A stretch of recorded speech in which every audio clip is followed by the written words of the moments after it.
I was standing in a crowded conference room, forced to clap, while my own mentee accepted the title I had spent 10 years earning. They called it Fresh Perspective, but everyone knew exactly what it was. Humiliation dressed up as corporate progress. I held my coffee mug like it was the only solid thing left in the room, pretending I didn't feel the floor drop out from under me. What they didn't realize was simple. While they were busy celebrating him, I had something they never bothered to understand. And one day soon, they'd feel it. If stories like this resonate with you, I'd love for you to subscribe and share your thoughts in the comments. The air in that conference room felt thick enough to choke on, like all the oxygen had been sucked out the moment they announced his name instead of mine. I stood in the back with my lukewarm coffee cup between my hands, trying to look composed while the room erupted in applause I didn't join. I had given this company 10 years. 10 years of early mornings, late nights, and the kind of work no one notices until something goes wrong. Yet there I was, forced to watch Ethan Reddick, the kid I had trained from scratch, walk up to the front like he belonged there. Marin, our VP, lifted her champagne glass and smiled with the performative warmth of someone who wasn't capable of feeling guilt. "Ethan has shown tremendous initiative this past year," she said, her voice floating across the room like she was narrating a commercial. "His fresh take on transportation planning is exactly the direction Hamilton Stratworks needs." Fresh take. That was their new way of saying, "You're too experienced to be promoted but not old enough to retire." I could feel eyes sliding toward me, checking for a reaction, waiting to see if I'd break. I lifted my cup in a polite half-toast, holding a smile that made my jaw ache. Ethan caught my eye across the room, and for a split second something flickered. Maybe guilt, maybe embarrassment, more likely a moment of panic that I wasn't falling apart the way he expected. He cleared his throat, grinning like a kid who'd been handed the keys to a car he didn't know how to drive. "I couldn't have done any of this without Lucia," he said, gesturing toward me as if I were a prop in his acceptance speech. Everyone turned, their polite corporate faces ready to watch me clap for my own replacement. I didn't clap. I nodded once, controlled, quiet, perfectly professional, because that's what they thought I was. Predictable. The moment passed and the room dissolved back into small talk and cheap cake. Someone turned on a playlist of approved corporate celebration music, those soft instrumental tracks companies use when they want to simulate joy without actually creating any. I slipped out before anyone noticed, walking into the hallway where beige walls and framed project photos lined the quiet space like some kind of museum of stolen credit. 3 of those projects were mine, my strategy, my negotiations, my late-night work, but the plaques listed Marin's name or some partner who had never set foot in a community meeting. That's when the truth hit me, hard and cold. They had never planned to promote me. Not this year, not next year, not ever. I wasn't their future. I was their foundation, and foundations don't get spotlights. Foundations get stepped on. I went to my office, still technically mine until the end of the day, and closed the door behind me. The sunlight pouring through the window only made the room feel emptier. My parking space, my title, my bonuses, my team. All handed to someone who still asked me basic compliance questions 3 weeks ago. But anger wasn't what I felt. Not first. What I felt was clarity. A clean, sharp line slicing through the fog I'd been standing in for years. They didn't choose him because he was better. They chose him because they assumed I would stay. Keep doing the work. Keep carrying the weight. Keep being loyal. They thought I was safe. They thought I was predictable. They thought I needed them. They were wrong. So wrong they wouldn't see the truth coming until it was already too late. I sat down at my desk, the same desk I had spent years behind, shaping projects that made other people look brilliant. The room was too quiet now, like the building itself was waiting to see what I would do next. My laptop hummed as I opened it, and for a moment I just stared at the reflection on the dark screen. My face steady, my eyes sharper than I felt. I wasn't devastated. I wasn't panicking. I wasn't even surprised. What I felt was something much more dangerous. Focus. The kind of focus that comes when someone pushes you too far and expects you to crumble, not realizing they've just cleared your view. I clicked open the folder I had labeled Employment Personal Copy on my first day at Hamilton Stratworks. Back then it felt like caution. Now it felt like prophecy. My original employment contract appeared on the screen. Page after page of dense legal text, most people skimmed and signed without a second thought. But I remembered reading every line, every word, every asterisk and subclause. I remembered a mentor telling me once, "The person who understands the paperwork holds the power, not the one who signs it." I hadn't understood how true that was until now. I scrolled to Section 14, Subsection 3, Non-Compete Restrictions. I read it slowly, even though I already knew every line. Employees shall not directly solicit existing Hamilton Stratworks clients for a period of 12 months following termination of employment. Employee retains the right to respond to unsolicited inquiries and maintain professional relationships established through personal networks, volunteer roles, or non-company mandated industry involvement. The language still gave me a small, private thrill, not because it was rebellious, but because it was precise. Direct solicitation was prohibited. Indirect solicitation was prohibited.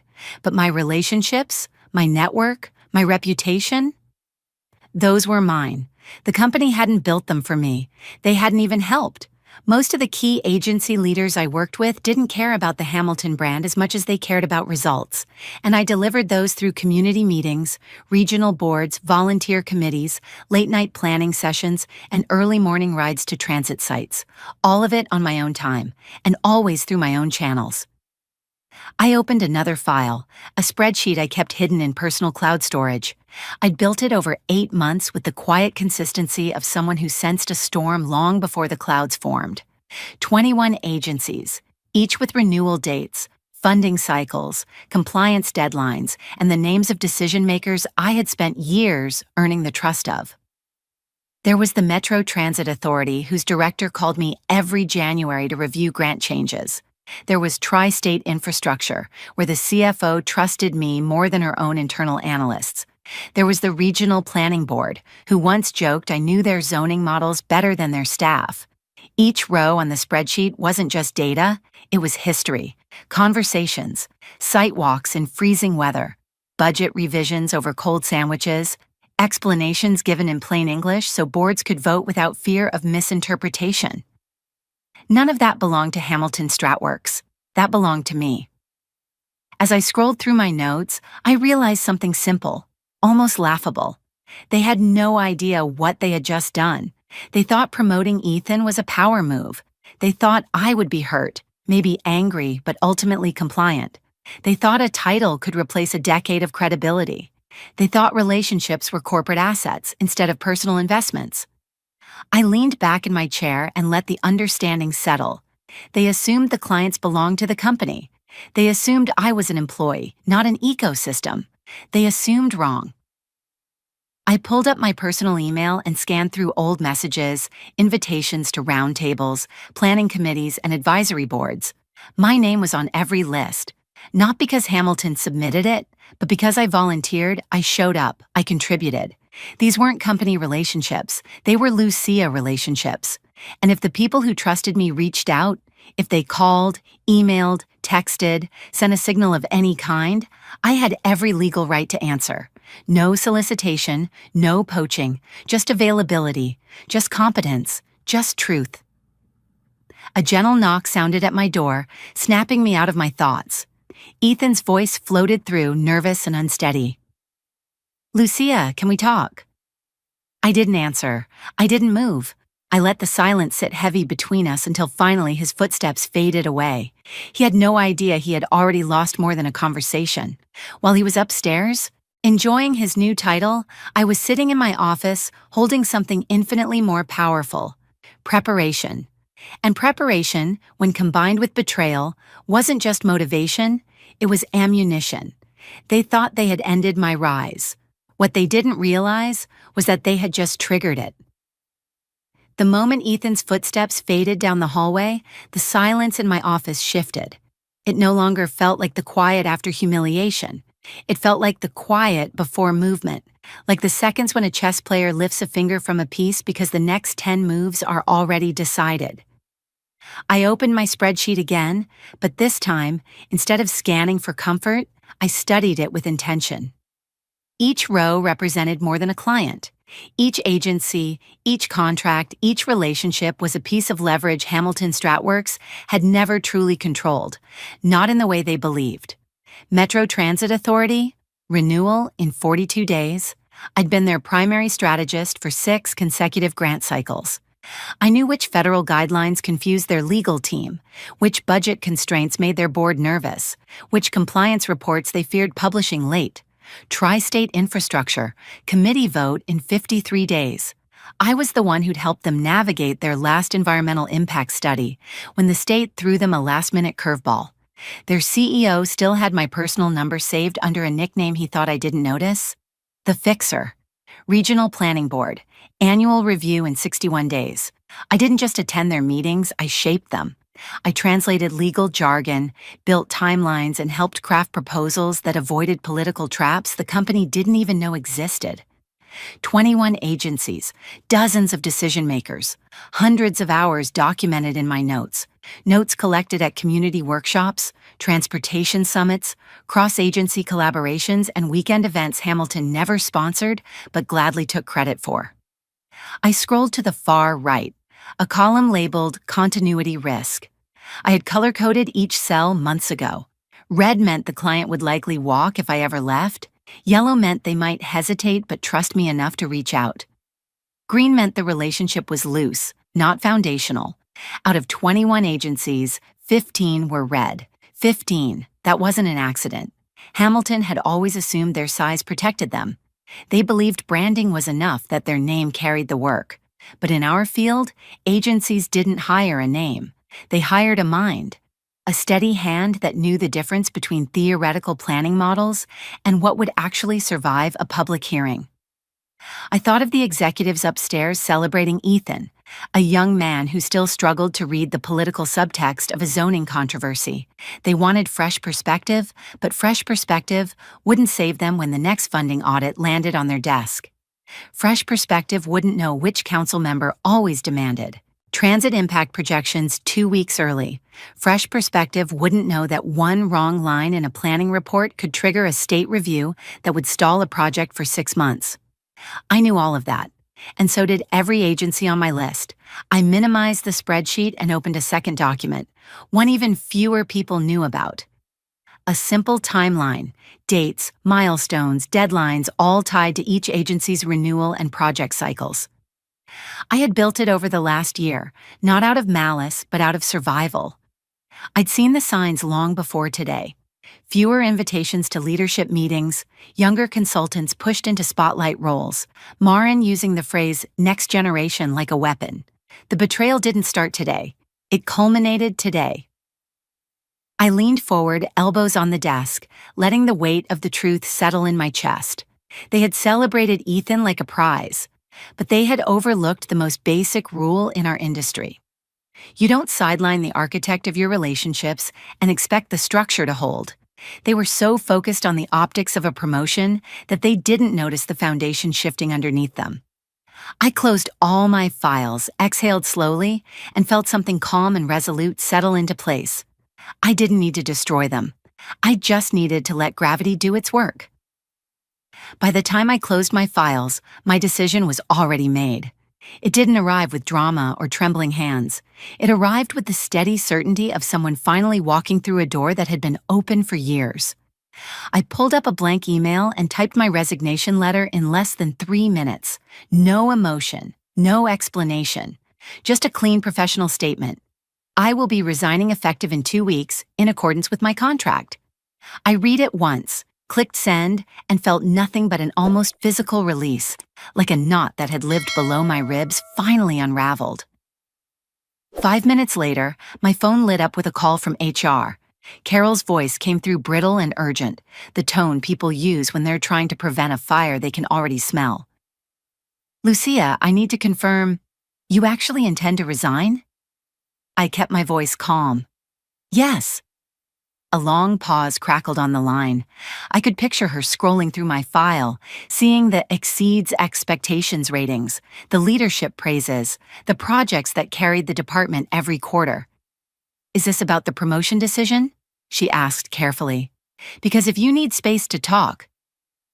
Carol, I'm leaving to pursue other opportunities. Another long pause, the kind that said she had no authority to challenge me further. We'll begin processing your separation paperwork, she finally said. Her voice softened. Lucia, I hope you know this place won't be the same without you. I didn't respond, not out of coldness, out of truth. Hamilton Stratworks wouldn't be the same, not because I was leaving, but because they had never understood what my presence stabilized. When I hung up, another notification appeared. Ethan, I let it ring until it stopped. A text followed. Can we talk? I ignored that too. Then an email from Marin, short and clipped. Please come to my office as soon as possible. I didn't. Instead, I stood, gathered my few personal items, my notebook, the pen my sister gave me, the small framed photo from a transit summit, and slid them into my bag. I left the Hamilton-branded mug on my desk. Let them keep it. It was the only thing about my work they actually owned. I walked out of the building without looking back and drove straight to Hudson and Pine Cafe, the same corner table where I'd held dozens of unofficial strategy sessions with agency leaders, the same spot where trust had been earned, not assigned. I ordered my usual black coffee, opened my laptop, and began the next phase. Protection. I pulled up the contact for Carla Nunez, the employment attorney I'd met at a regional mobility workshop 4 years earlier. She'd once joked that she loved transportation policy because it was a perfect mix of idealism, bureaucracy, and quiet warfare. If anyone understood what was coming, she would. When she picked up on the second ring, I told her everything. Not with bitterness, but with precision. The promotion, the public humiliation, the contract clause, the spreadsheet, the timeline, the resignation. Carla listened without interrupting, and when I finished, she exhaled like she'd been waiting for me to reach this moment. Good, she said. You've kept everything clean. I made sure of it. They'll threaten you, she continued. They'll accuse you of disloyalty, of poaching, of misappropriation. None of it will stick as long as you don't initiate contact. I won't. And when they panic, and they will panic, you stay calm. I'll prepare a letter outlining your compliance. They step out of line, I respond. You stay focused on your next steps. I closed my eyes briefly, letting her words settle like armor. My next steps, I repeated. Yes, Carla said. You're not running away from something, Lucia. You're walking toward something you built with your own hands. After we ended the call, I opened my browser and filed the paperwork for my new firm, Rivera Planning and Strategy. The name felt solid, earned, real. The kind of name people trusted not because it sounded impressive, but because they knew who stood behind it. By the time the sun dipped behind the buildings outside the cafe window, my firm existed. Legally, structurally, strategically. And not a single person at Hamilton Stratworks knew yet that they had just unlocked the door I would walk through to outgrow them entirely. The next morning I woke before my alarm, not with anxiety, but with an energy I hadn't felt in years. The sky outside my apartment was still dim, the river a dark stretch of glass catching the first hints of sunrise. I made coffee, opened my laptop, and began sketching out the initial framework for Rivera Planning and Strategy. Templates, onboarding steps, service tiers, everything I'd need the moment someone reached out. And then, at 6:41 a.m., my phone rang. The name on the screen made my breath still for a heartbeat. Paul Wexler, Metro Transit Authority. I answered with a neutral tone, heart steady. Lucia, is it true? He asked without preamble. You left Hamilton? Yes, I said. I've started my own firm. He exhaled, the sound equal parts relief and frustration. Marin called me yesterday trying to introduce Ethan. Said he'd be taking over our compliance renewal. I'm going to be blunt. I don't have the bandwidth to babysit someone who doesn't understand federal audit language. I need stability. I need someone who knows what the reviewers look for. I understand. A pause, heavy with intent. Are you available to meet tomorrow? I lifted my mug, letting the warmth ground me. Paul, I'm not soliciting anyone. You don't have to, he said. I know who gets the work done. Come by my office at 2. When the call ended, I set the phone down gently, almost reverently. It had begun. At 7:18, a new email buzzed through. Dana Holt from Tri-State Infrastructure. Subject line, coffee? She didn't bother with small talk. I heard about your departure. I'd like to discuss continuity planning. Next week, Hudson and Pine? At 8:03, another buzz. Marco Rivetti, CEO of Regional Planning Board. Marin left a long voicemail this morning trying to reassure me your exit wouldn't affect our operations, which tells me your exit will absolutely affect our operations. Call me when you're free. I stared at each message, letting the magnitude settle over me. These weren't random check-ins. These were the keystones of Hamilton Stratworks' revenue structure, reaching out not to the company, but to me. And I wasn't even 24 hours gone. Around noon, my phone lit up again. Ethan, I declined it. He called again, declined. A text followed. We're all getting calls. Agencies asking for you. They're freaking out. Please talk to me. I didn't reply. Instead, I spent the afternoon finalizing Rivera Planning's framework, tightening deliverable formats, refining pricing, and preparing my introductory presentation for Paul's meeting. Every hour felt like reclaiming something I didn't know I had lost, a sense of ownership over my own work, my reputation, my future. Late in the afternoon, as I stepped out onto my balcony to stretch, the phone rang one more time. I recognized the number instantly, Hamilton Stratworks main line. I let it go to voicemail, and moments later, the audio transcript appeared. Lucia, this is Marin. We need to discuss the impact your resignation is having. Please call me back. Impact. Such a sanitized word for what she was feeling. I put the phone down, letting the voicemail sit unanswered. They expected panic from me. They expected guilt or fear. Instead, I felt clarity sharpening again, that same quiet force that had guided me through every step since yesterday. I wasn't doing anything wrong. I wasn't chasing anyone. I wasn't orchestrating some grand act of revenge. I was simply opening the door when someone knocked, answering questions I had every right to answer, and letting the natural consequences fall where they would. And if Hamilton Stratworks was already losing their grip less than one day after pushing me aside, that wasn't sabotage. That was gravity. The next 48 hours unfolded with a kind of controlled chaos that would have terrified me years ago, but now felt like finally seeing the truth reflected in daylight.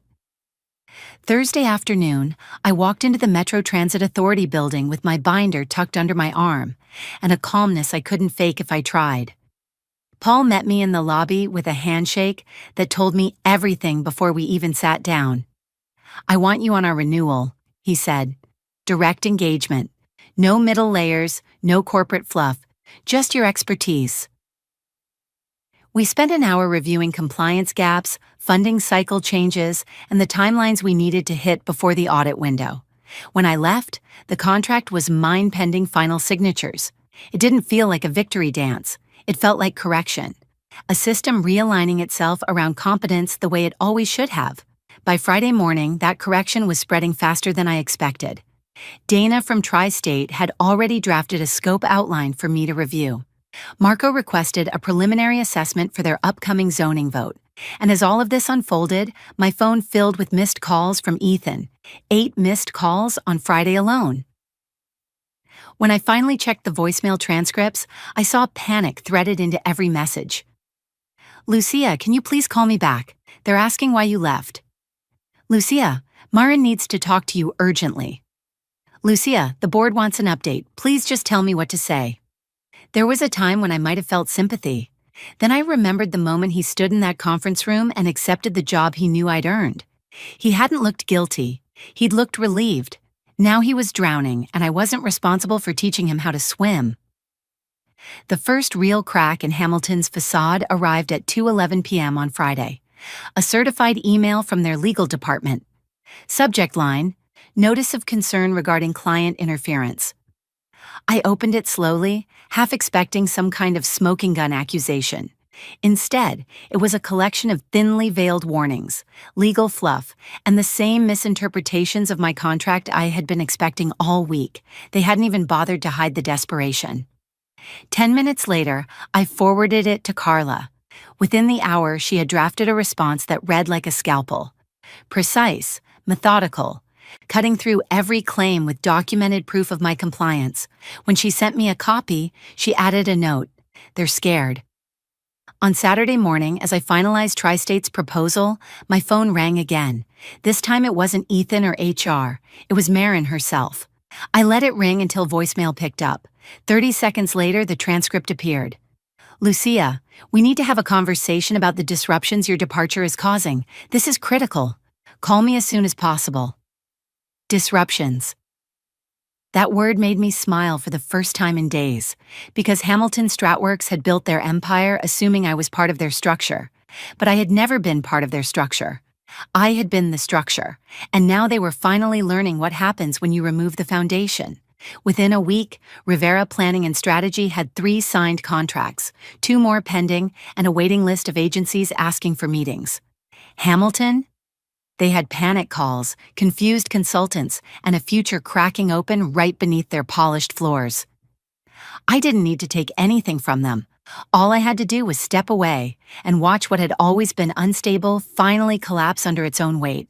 6 months after I walked out of Hamilton Stratworks, I sat in my new office overlooking the river, listening to the low hum of my team working in the conference room. They weren't scrambling or panicking or covering mistakes. They were solving problems, collaborating, owning their expertise. It felt like stepping into the version of my career I had always imagined but never thought I'd be allowed to have. Rivera Planning and Strategy had grown faster than I ever planned. 5 major agency contracts, 3 ongoing audits, and a state development grant project that would have been handed to some partner at Hamilton who didn't know the difference between a compliance review and a zoning challenge. Meanwhile, the news traveled quietly like all meaningful consequences do. Hamilton restructured twice.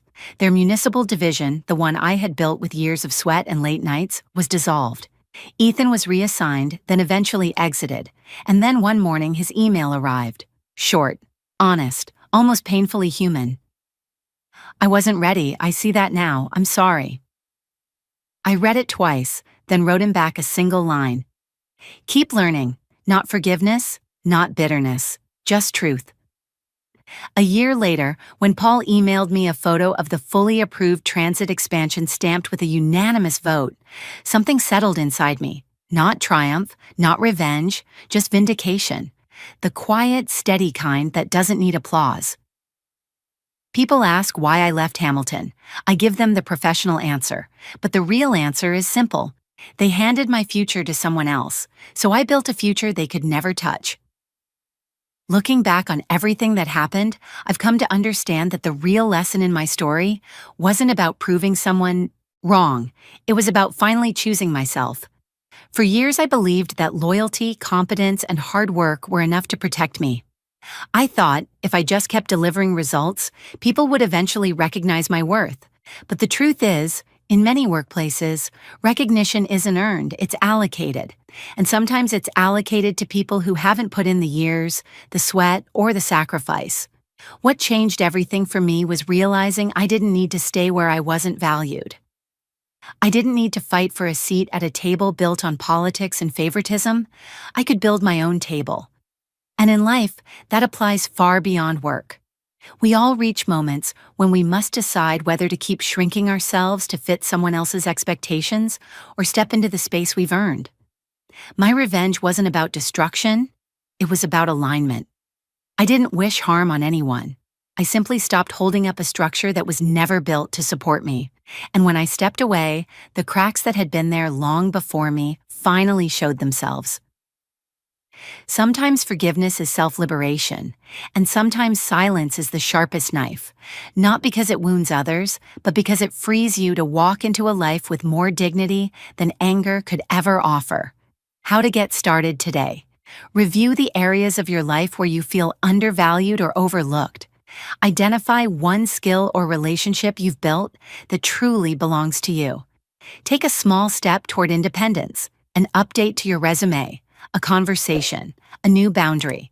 Remember, you don't need permission to choose yourself. If this story resonated with you, I'd love to hear your thoughts. Comment, share, and subscribe so we can keep exploring stories that matter.